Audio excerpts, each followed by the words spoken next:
میرے محترم بھائیوں، دوستوں، بزرگوں، بچے بچیاں، 15 شعبان کے بارے میں تھوڑی سی بات کرنی تھی۔ اس رات کے مختلف نام علماء نے رکھے ہیں: شب برات، شب مغفرت، شب رحمت، شب برکت۔ حدیث پاک میں اس کا کوئی نام نہیں ہے۔ حدیث پاک میں ہے لیلۃ نصف من شعبان، آدھے شعبان والی رات، یعنی 15 شعبان کی رات۔ اس میں صرف یہ الفاظ ہیں۔ یہ نام بعد کے علماء نے رکھے چونکہ اس میں مغفرت ہوتی ہے تو اس کا نام شب مغفرت، اس میں جہنم سے خلاصی ہوتی ہے تو شب براءت، اس میں برکات کا نزول ہوتا ہے تو شب مبارک، اس میں اللہ کی رحمت کا نزول ہوتا ہے تو شب رحمت۔ لیکن لیلۃ نصف من شعبان اس کا نام حدیث پاک میں آتا ہے۔ اس کے بارے میں امت میں 2 طبقے ہیں، دونوں انتہا پر ہیں، جو نامناسب ہے۔ ایک طبقہ ہے جو بالکل اس کی نفی کرتا ہے، رد کرتا ہے اور اس میں شدت اختیار کرتا ہے۔ اختلاف کا اصول ہے کہ اپنی بات پیش کرو، دوسرے کو عزت دو، لیکن اپنی بات پیش کرتے ہوئے روڈ ہو جانا، ریش ہو جانا اور دوسروں کی بے عزتی کرنا، یہ اللہ کو ناپسند ہے۔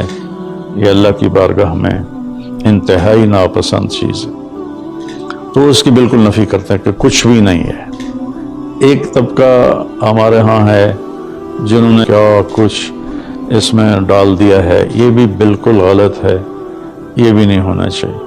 جو اعتدال کی بات ہے میں آپ کے سامنے پیش کر دیتا ہوں۔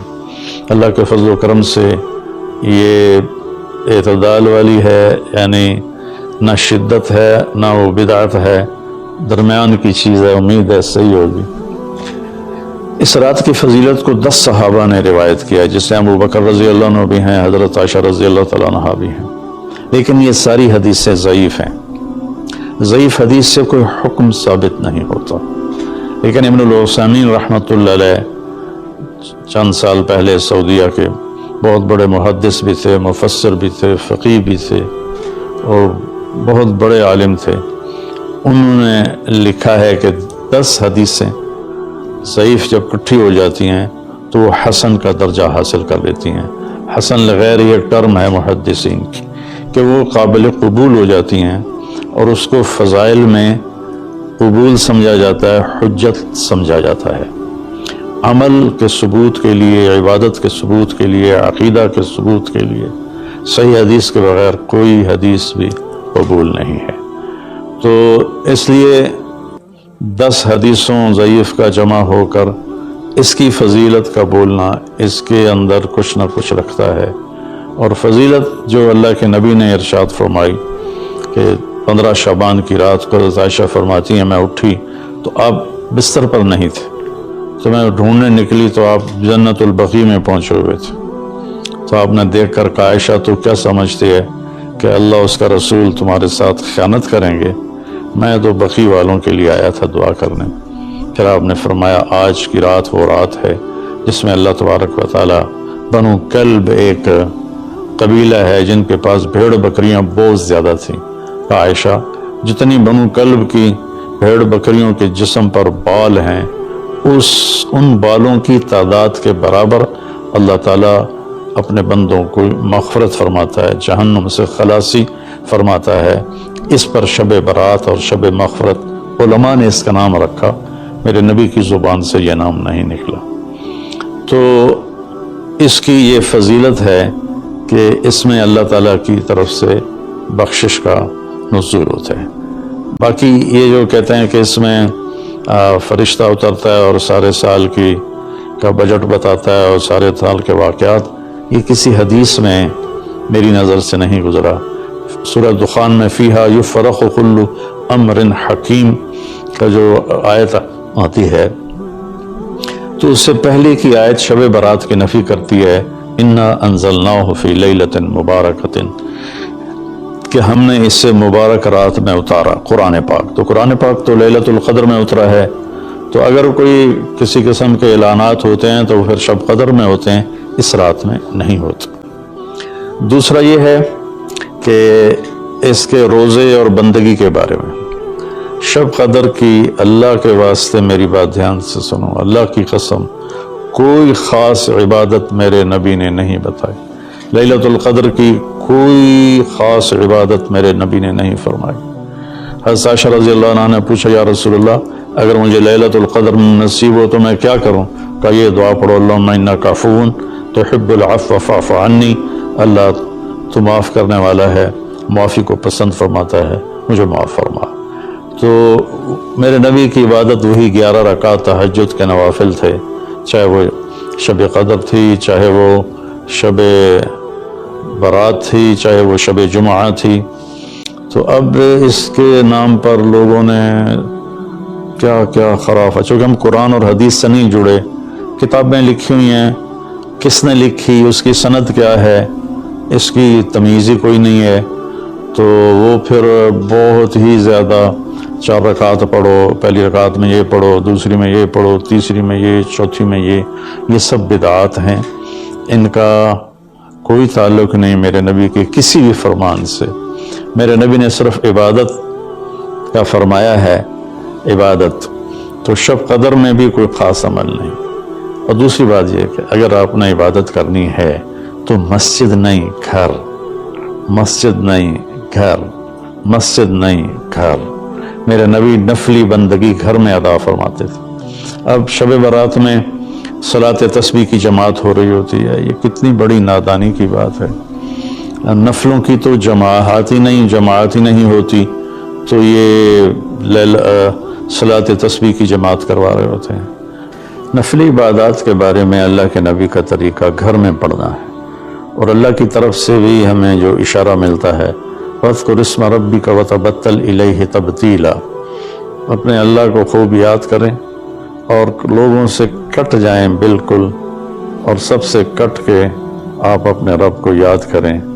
وَمِنَ اللَّيْلِ فَتَهَجَّدْ بِهِ نَافِلَةً لَكَ عَسَىٰ أَن يَبْعَثَكَ رَبُّكَ مَقَامًا مَحْمُودًا فَإِذَا فَرَغْتَ فَانصَبْ وَإِلَىٰ رَبِّكَ فَارْغَب۔ ان ساری آیات کا خلاصہ یہ بنتا ہے کہ نفلی عبادات، سنتیں بھی ہوں، گھر میں پڑھو، اور خاص طور پر جو ایسی راتوں کی عبادت ہوتی ہے، مسجدوں میں اکٹھے ہونا اور اس رات میں جھنڈیاں لگانا، پھر آتش بازی کرنا، یہ آتش بازی تو بالکل ہی اسراف ہے اور خرافات ہے۔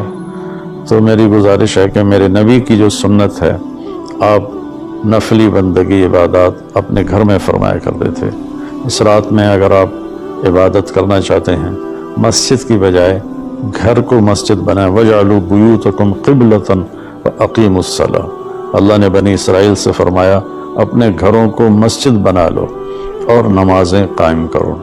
تو ہم بھی اپنے گھروں کو خالی نہ چھوڑیں، اس میں ساری فیملی اکٹھی ہو کے نوافل کا اہتمام کرے۔ مسجد فرائض کے لیے ہے اور نوافل کے لیے گھر ہیں۔ تو امید ہے میری اس بات پہ آپ غور فرمائیں گے، ناراض نہیں ہوں گے۔ تو میرے بھائی بہنوں، اس رات میں کوئی بندگی عبادت مخصوص نہیں۔ ہاں، آپ تہجد کے نوافل پڑھیں، ساری رات پڑھیں، آپ قرآن کی تلاوت کریں، ساری رات کریں، آپ اللہ کا ذکر فرمائیں، ساری رات فرمائیں، آپ دعا مانگیں، چاہے ساری رات مانگیں۔ یہ مخصوص اعمال یہ ہیں: نماز، تلاوت، ذکر اور دعا، اور آنسوؤں کے ساتھ۔ اپنی کھیتی کو پانی نہ لگے تو سوکھ جاتی ہے، ایسے ہی دل میں بھی ایک کھیتی آباد ہے ایمان کی، اسے آنسوؤں کے چند قطرے ہی سمندر بنا کی طرح سیراب کر دیتے ہیں۔ تو آنسوؤں کے ساتھ نہ ہو تو کم از کم رونے والی کیفیت ہو۔ تو یہ تو اتنا سا شب برات ہے۔ روزے کے بارے میں جو ابن ماجہ کی روایت ہے، قوموا لیلہا وصوموا شہرہا، یہ روایت بہت شدید ضعیف ہے، اور علامہ البانی رحمۃ اللہ علیہ نے اس کو موضوع قرار دیا ہے۔